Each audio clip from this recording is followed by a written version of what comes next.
Hey guys, it's Dr. Mike, and I want to talk to you today about fasting for your brain.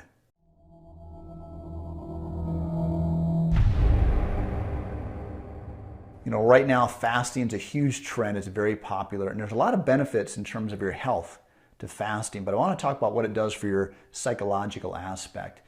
Fasting can improve your insulin sensitivity, which makes you less likely to be a diabetic, which is good. It improves your leptin sensitivity. Now, leptin's your fat-burning hormone, so definitely that's a big benefit. But like I said, let's talk about your psychological health. I was reading a book here recently, and it's talking about this farmer that was addicted to tobacco. And one day he had to work about 2 miles away from his home, way up in the mountains, to work on this fence. And he walked all the way up there and he started to repair the fence, and he realized that he had forgotten his tobacco and he was going to be out there all day. So he thought, I better go get it. So he started to walk back, and as he started to walk back, he realized what he was doing. That he was going to walk 2 miles all the way back to get the tobacco, walk another 2 miles all the way back to go and do his work. So he's going to waste a lot of his day. And he got so disgusted with the tobacco and with himself that he quit, and he never used tobacco the rest of his life. So anything that you can't live without is ruining you, it has control over you. And sometimes a simple fast can really break that psychological aspect. So I remember the first time that I fasted, and I wouldn't necessarily recommend to do this, but I fasted all day. I didn't eat breakfast, I didn't eat lunch, I didn't have any snacks, and then I had supper that night. And I tell you, throughout the day, I thought I was going to die. I was going to starve to death.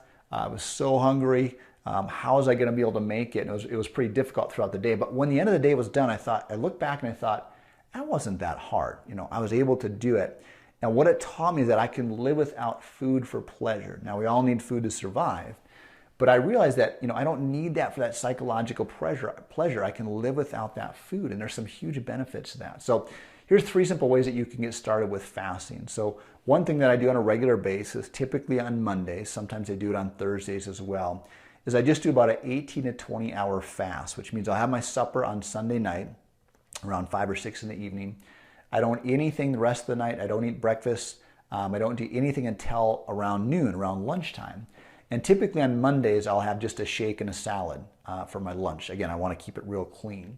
And the reason I do that on Mondays is because on the weekend, I tend to eat less healthy. If I'm going to go out to a restaurant, it's typically going to be on the weekend. So it gives me a chance to cleanse and, again, break that psychological repetition of the food and bad food. So some huge benefits, like I said, to this mentally can break that aspect of feeling like you need to eat all the time. So that's one option, is to do, let's say, an 18 to 20 hour fast.